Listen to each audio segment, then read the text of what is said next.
Hello hello hello मेरे नादान परिंदों, कैसे हो तुम सब। आई होप तुम सब बहुत अच्छे होगे। आज हम करने वाले हैं केमिस्ट्री का छोड़ो, पूरे साइंस का chapter number 1, chemical reactions and equations. तुम्हारी क्लास 10th शुरू हो चुकी है। थोड़ा सा सीरियस होने का टाइम आ गया है। अच्छे से लेक्चर्स लो, चैप्टर पढ़ो और तैयार हो जाओ अपने बोर्ड्स के लिए। Welcome to Educify and let's start with our first lecture.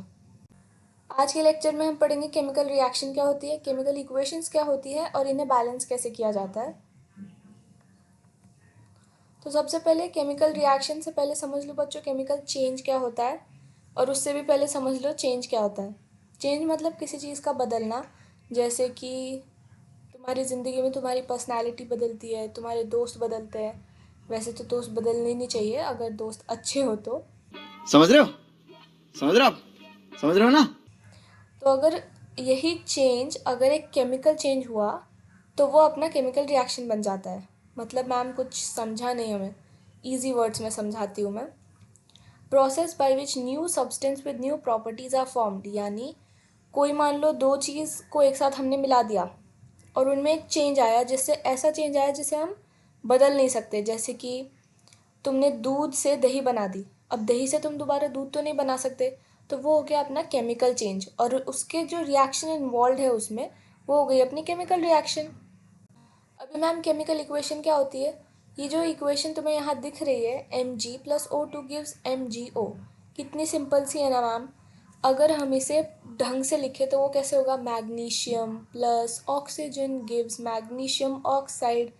इतना लंबा चौड़ा लिखने के बजाय जब हम उसे सिंबॉलिक रिप्रेजेंटेशन देते हैं, यानी सिंबल्स का यूज़ करते हैं, तो वो होती है हमारी chemical equation, symbolic representation of a chemical reaction. किसी भी रिएक्शन का सिंबॉलिक रिप्रेजेंटेशन। लेफ्ट साइड पे क्या होते हैं, रिएक्टेंट्स, राइट साइड पे क्या होता है, प्रोडक्ट्स। तो Mg यानी अपना मैग्नीशियम, O2 यानी ऑक्सीजन और MgO यानी मैग्नीशियम ऑक्साइड। अभी मैम हमें कैसे पता चलेगा कि मैग्नीशियम को Mg लिखते हैं, कैल्शियम को Ca लिखते हैं। इसके लिए तुम्हें करना पड़ेगा पीरियोडिक टेबल लर्न। तुम्हारे पास होगा, नहीं होगा तो नेट से निकाल लो, बहुत ईजी है।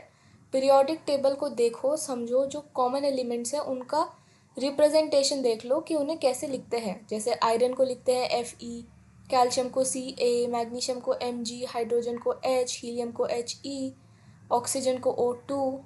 तो ये सब देख लो, ठीक है। और मैम ये MgO कैसे बना, इधर मैग्नीशियम एक है, ऑक्सीजन दो है, तो MgO एक O किधर गया मैम। ये जो रिएक्शन है ना, अगर तुम्हें ये अभी तक बनाना नहीं आया, वैसे तो तुमने 9th में सीख लिया होगा, लेकिन कुछ बच्चों को अगर अब भी डाउट है तो कमेंट सेक्शन में डाल दो। इसके ऊपर मैं एक अलग सी वीडियो बना दूंगी कि ऐसे कंपाउंड्स को कैसे बनाया जाए वैलेंसी के थ्रू। अभी मैम ठीक है, हमने केमिकल रिएक्शन पढ़ लिया क्या होता है, ओके। केमिकल इक्वेशन पढ़ ली क्या होता है, ओके। लेकिन अभी हमने जो एग्जांपल देखा उसमें मैम एक ओ की गड़बड़ थी। इस साइड लेफ्ट हैंड साइड पर एक ओ ज़्यादा था, तो उसे बैलेंस कैसे करें कि, क्योंकि क्या होता है ना, एटम्स एनर्जी को ना हम डिस्ट्रॉय कर सकते ना क्रिएट कर सकते। तो जितने एटम्स, जितने भी अपने एलिमेंट्स हैं, हाइड्रोजन, ऑक्सीजन, मैग्नीशियम, जितने लेफ्ट साइड पर है उतने ही राइट साइड पर भी होने चाहिए। ये होता है law of conservation of energy. ये इसको हमेशा ही फॉलो करना अपना, ये ऐसा होता ही है, इसे हम रोक नहीं सकते, हमारे यहाँ ऐसा ही होता है। हमारे यहाँ ऐसा ही होता है। तो ये केमिस्ट्री का कहना है कि हमारे यहाँ ऐसा ही होता है, तुम्हें केमिकल इक्वेशंस को बैलेंस करना पड़ेगा। तो ध्यान से सीख लो, इसके ऊपर बोर्ड्स में भी क्वेश्चन आए हैं, हर साल क्वेश्चन आता है इसके ऊपर कि इस कोई भी इक्वेशन दे देंगे तुम्हें कि इसको बैलेंस कर दो, और वो 1 मार्क्स का क्वेश्चन तुम्हें आएगा ही आएगा। तो ये ध्यान से समझ लो, ठीक है। अभी इक्वेशन है हमारी यहाँ पर Fe+H2O गिव्स Fe3O4+H2। इसमें क्या करना है, अकॉर्डिंग टू एनसीईआरटी में स्टेप बाय स्टेप बताती हूँ। पहले एक टेबल बना लो, सारे एलिमेंट्स लिख लो क्या क्या है इसमें। आयरन है, हाइड्रोजन है, ऑक्सीजन है, FeHO। ये हो क्या।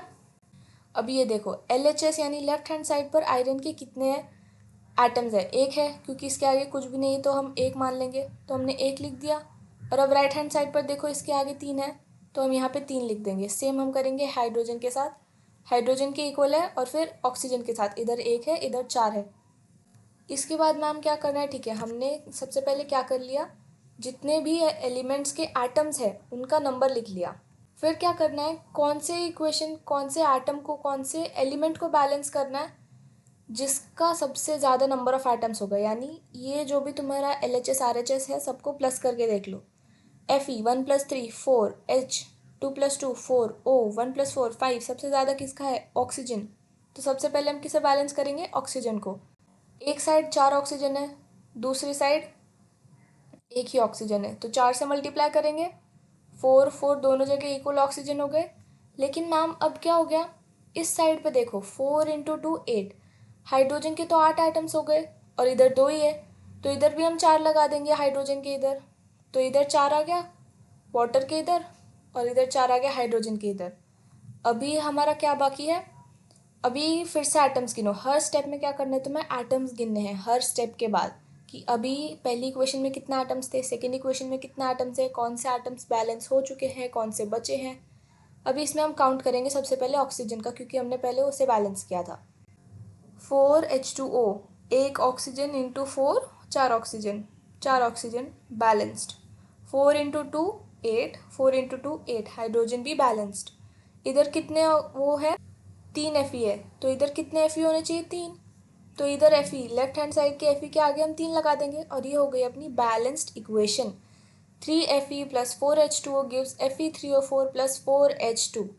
ऐसे क्वेश्चन बच्चों ध्यान रखना, एग्ज़ाम में आते हैं, बोर्ड्स में आते ही आते हैं, तो इनकी जितनी प्रैक्टिस हो सके उतनी प्रैक्टिस करो। और अगर तुम्हें इसके प्रैक्टिस क्वेश्चंस भी चाहिए तो मुझे बता दो, उसकी मैं एक अलग वर्कशीट तुम्हें प्रोवाइड कर दूँगी। ओके, थैंक यू मेरे नादान परिंदो, तुम सब यहाँ तक बने रहे। आज का लेक्चर काफ़ी इजी था, थोड़ा सा बैलेंसिंग करना मुश्किल लग सकता है तुम्हें स्टार्टिंग में, क्योंकि कन्फ्यूजन होता है कि कौन से एटम्स किधर, ये वो। कोई बात नहीं, टेंशन ना लो, आराम से हो जाएगा। प्रैक्टिस करो, प्रैक्टिस प्रैक्टिस प्रैक्टिस, यही है तुम्हारा मंत्रा केमिकल इक्वेशन को बैलेंस करने का। ओके, यहाँ ये लेक्चर ख़त्म होता है। अगले लेक्चर में हम आगे का चैप्टर कंटिन्यू करेंगे। तब तक के लिए बाय।